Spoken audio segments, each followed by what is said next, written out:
दर्शकवृन्द, ओमानमा भइरहेको टी20 विश्वकपको Asia and East Asia Pacific छनौट प्रतियोगितामा नेपाली क्रिकेट टोलीले सुपर 6 अन्तर्गत आफ्नो पहिलो खेलमा चिर परिचित प्रतिद्वन्दी युएई विरुद्ध खेल्दैछ।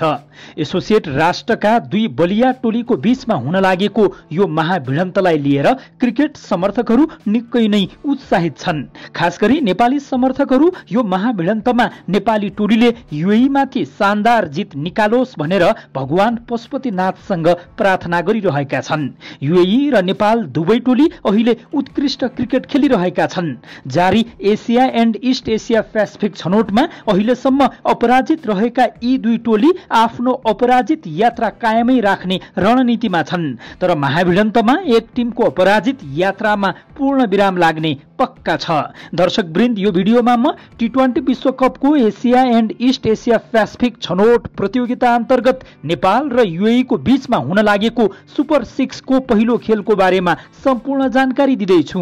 भिडियोमा मैले यो महाभिडन्तमा युएई जस्तो बलियो टोली विरुद्ध नेपाली टोलीको सम्भावित प्लेइङ 11 कस्तो होला यस बारेमा पनि चर्चा गरेको छु। कृपया भिडियो अन्तिमसम्म हेरिदिनुहोला, हाम्रो च्यानललाई सब्स्क्राइब गरिदिनुहोला र मनमा लागेका कुराहरू कमेन्ट गरिदिनुहोला। भिडियोको सुरुमा खेल कति बजे कुन मैदानमा हुँदैछ यस बारेमा जानकारी दिँदैछु। खेल अक्टोबर 12 अर्थात नेपाली मिति अनुसार असोज 26 गते अपराह्न 4:15 सुरु हुनेछ। खेल ओमानको मस्कट स्थित अल अमिरात क्रिकेट स्टेडियमको टर्फ 1 ग्राउन्डमा हुँदैछ। नेपालले जारी Asia and East Asia Pacific छनौटमा अहिलेसम्म खेलेका सबै खेलहरू यही ग्राउन्डमा खेलेको छ। यो ग्राउन्डमा नेपाली टोलीको ब्याटिङ भन्दा बलिङ राम्रो भइरहेको छ। बलरहरूले यो मैदानमा आफ्नो सिपको भरपूर प्रयोग गरिरहँदा ब्याट्सम्यानहरू भने आफ्नो उत्कृष्ट खेल कौशल देखाउनबाट चुकिरहेका छन्।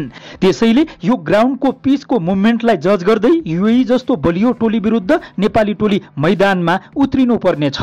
भिडियोमा अब भने खेलको लाइभ प्रसारणको बारेमा जानकारी गराउँ। देश विदेशमा छरिएर रहेका दर्शकहरूले यो खेलको लाइभ प्रसारण विभिन्न माध्यमहरूबाट हेर्न सक्नुहुनेछ।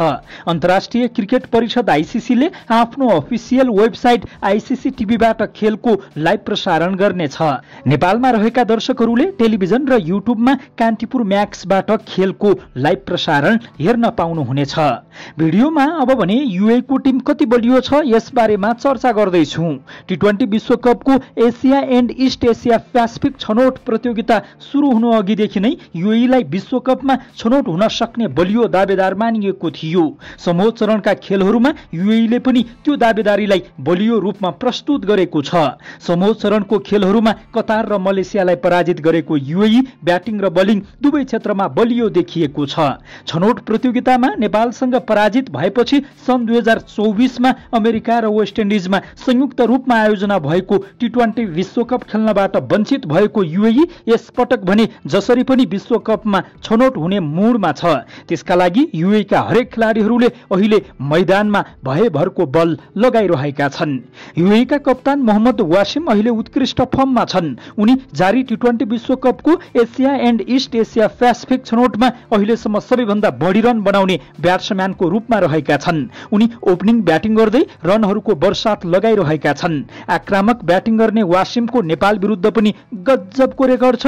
टी20 अन्तर्राष्ट्रियमा 3 शतक बनाइसकेका वासिम खतरनाक ब्याट्सम्यान हुन्। त्यसैले नेपाली टोली युएई विरुद्ध मैदानमा उत्रिँदै गर्दा वासिमलाई केन्द्रमा राखेर विशेष रणनीतिका साथ मैदानमा उत्रिनु पर्ने देखिन्छ।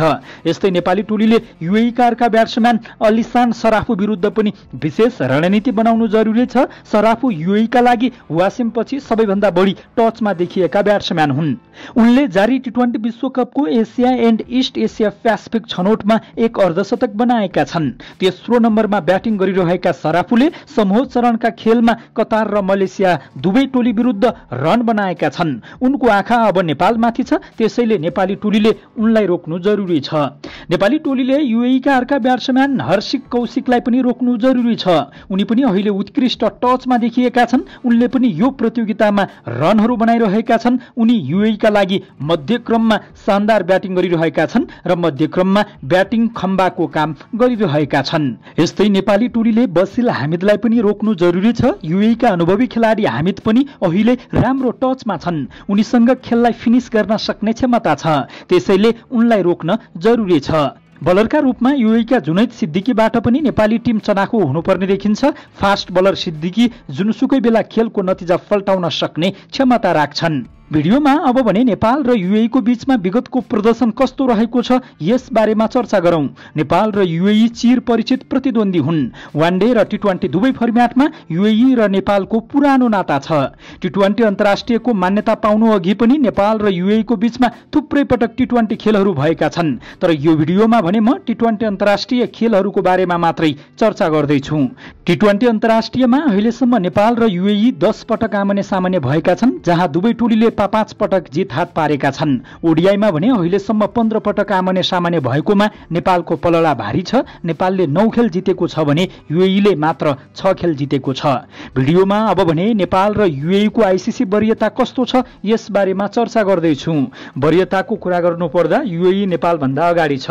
युएई आईसीसी वरियताको 15औं स्थानमा छ टी20 तर्फ, त्यसैगरी नेपाल टी20 अन्तर्राष्ट्रिय तर्फ 18औं स्थानमा छ। टी20 अन्तर्राष्ट्रिय तर्फ यी दुई टोलीको बीचको वरियता अन्तर 3 रहेको छ। नेपाल 18औं स्थानमा छ, युएई 15 स्थानमा छ। भिडियोमा अब भने युएई विरुद्ध नेपाली टोलीको प्लेइङ 11 कस्तो होला यस बारेमा चर्चा गरौं। नेपाली टोलीका मुख्य प्रशिक्षक स्टुअर्ट लले युएई विरुद्ध आफ्नो बलियो टोली नै मैदानमा उतार्ने पक्का छ, किनकि यो खेल निकै महत्त्वपूर्ण छ। नेपालले यो प्रतियोगितामा आफ्नो सबैभन्दा कठिन खेल खेल्दैछ, त्यसैले युएई विरुद्ध नेपालले आफ्नो बलियो प्लेइङ 11 नै मैदानमा उतार्नु पर्ने हुन्छ। युएई विरुद्ध मैले बनाएको प्लेइङ 11 यस्तो छ। युएई विरुद्ध नेपाली टोलीको पहिलो रुजाईको ओपनरका रूपमा कुशल भुर्तेलले प्लेइङ 11 मा मौका पाउने पक्का छ।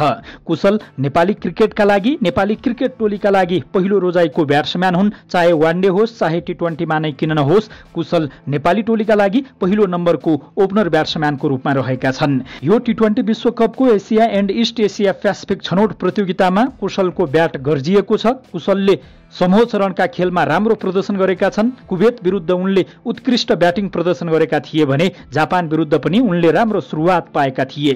कुशलले युएई विरुद्ध भने झन् शानदार प्रदर्शन गर्न आवश्यक छ। कुशल नै नेपाली टोलीका लागि एउटा ब्याटिङ मेरुदण्डका रूपमा देखिएका छन्। उनले राम्रो सुरुवात दिलाएको दिन नेपाली टोलीले राम्रो स्कोरहरू बनाएको छ, त्यसैले भुर्तेलले यो खेलमा राम्रो प्रदर्शन गर्नेछन् भन्ने आशामा नेपाली समर्थकहरू छन्। मौका पाएको खण्डमा उनले ब्याटिङसँगै बलिङमा पनि राम्रो प्रदर्शन गरेर युएई जस्तो बलियो टोली विरुद्ध नेपाली टोलीलाई जित दिलाउनेछन् भन्ने अपेक्षामा नेपाली समर्थकहरू छन्। दोस्रो ओपनरका रूपमा युएई विरुद्ध आसिफ शेखले नै प्लेइङ 11 मा मौका पाउने देखिन्छ। यो टी20 विश्वकपको Asia and East Asia Pacific छनौट प्रतियोगिताको पहिलो खेलमा कुवेत विरुद्ध उनको ब्याट शान्त रहेको थियो। कुवेत विरुद्ध उनले राम्रो रन बनाउन सकेका थिएनन्, राम्रो ब्याटिङ गर्न सकेका थिएनन्। तर दोस्रो खेलमा जापान विरुद्ध भने उनको ब्याट गर्जिएको थियो। उनले राम्रो स्ट्राइक रेटमा ब्याटिङ गरेका थिए। उनले आशा देखाएका थिए, आफ्नो कन्फिडेन्स बढाएका थिए। त्यो कन्फिडेन्स अब सुपर 6 अन्तर्गत यो पहिलो खेलमा युएई विरुद्ध पनि काम लाग्नेछ भन्ने अपेक्षामा नेपाली समर्थकहरू छन्। त्यसैगरी तेस्रो नम्बरमा नेपाली टोलीका लागि कप्तान रोहित कुमार पौडेलले नै ब्याटिङ गर्ने देखिन्छ। रोहित भलै त्यति टचमा देखिएका छैनन्, उनलाई रन बनाउन हम्मे परिरहेको छ, तर एउटा कप्तानको रूपमा उनी नेपाली टोलीको प्लेइङ 11 मा पर्नेछन् र ब्याट्सम्यानको रूपमा तेस्रो नम्बरमा ब्याटिङ गर्नेछन्। यदि तेस्रो नम्बरमा ब्याटिङ गरेको खण्डमा रोहितले आफ्नो जिम्मेवारी के हो त्यो बुझ्नु पर्नेछ र त्यसै अनुसार ब्याटिङ गर्नुपर्नेछ। तेस्रो नम्बरमा ब्याटिङ गर्ने ब्याट्सम्यानले जसरी एङ्करिङ रोलको भूमिका निभाउने गर्दछन्, त्यसैगरी नै रोहितले पनि एउटा राम्रो एङ्करिङ रोल निभाउनेमा नेपाली क्रिकेट समर्थकहरू आशावादी रहेका छन्। रोहितले ब्याटिङ सँगसँगै मौका पाएको खण्डमा, आफूले आवश्यक परेको खण्डमा बलिङमा पनि राम्रो प्रदर्शन गर्नेछन् भन्ने अपेक्षामा नेपाली समर्थकहरू रहेका छन्। चौथो नम्बरमा नेपाली टोलीका लागि कुशल मल्लले नै ब्याटिङ गर्ने सम्भावना प्रबल छ। हुन त कुशल मल्ल यो प्रतियोगितामा त्यति जम्न सकेका छैनन्, उनलाई रन बनाउन हम्मे परिरहेको छ। उनले राम्रोसँग बललाई ब्याटसम्म टच गराउन सकिरहेका छैनन्। तर कुशल एउटा निर्णायक खेलाडी हुन्, टी20 फर्म्याटमा एउटा राम्रो प्लेयर हुन्। त्यो राम्रो प्लेयरको जुन ट्याग उनीमाथि लागेको छ, त्यो ट्यागलाई उनले युएई विरुद्धको यो खेलमा प्रयोग गर्नुपर्ने हुन्छ। उनी क्लिन छक्का हान्न माहिर छन्। युएई विरुद्ध साँच्चैकै कुशलले राम्रो क्लिन छक्काहरू हानेर नेपाली टोलीलाई जित दिलाउनु पर्ने देखिन्छ। 5औं नम्बरमा नेपाली टोलीका लागि दिपेन्द्र सिंह ऐरीले नै ब्याटिङ गर्ने सम्भावना देखिन्छ। 5औं खेलाडीका रूपमा उनले नेपाली टोलीको प्लेइङ 11मा मौका पाउने देखिन्छ। दिपेन्द्र यो प्रतियोगितामा बलिङ, ब्याटिङ र फिल्डिङमा जमिरहेका छन्। बलिङमा उनी राम्रो प्रदर्शन गरिरहेका छन्, किफायती बलिङ गरिरहेका छन्, तर विकेट लिन सकिरहेका छैनन्। त्यसैगरी ब्याटिङमा उनले राम्रो सुरुवात पाइरहेका छन्, तर त्यो राम्रो सुरुवातलाई उनले राम्रो अन्त्यमा परिणत गर्न सकिरहेका छैनन्।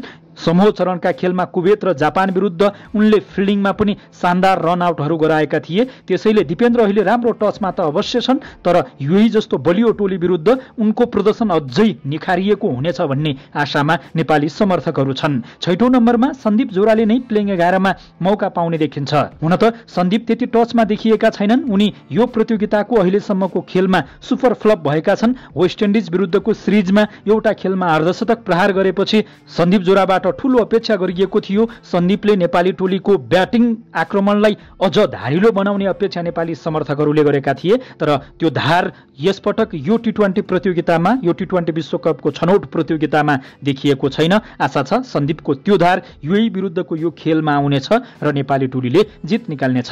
7औं नम्बरमा नेपाली टोलीका लागि गुलसन झाले नै प्लेइङ 11मा मौका पाउने देखिन्छ। यो प्रतियोगिताको अहिलेसम्मका खेलहरूमा यदि कोही नेपाली खेलाडीले हजारौं लाखौं नेपाली क्रिकेट समर्थकहरूको मन जितेको छ भने त्यो गुलसन झाले जितेका छन्। उनले ब्याटिङ र बलिङमा राम्रो प्रदर्शन गरिरहेका छन्।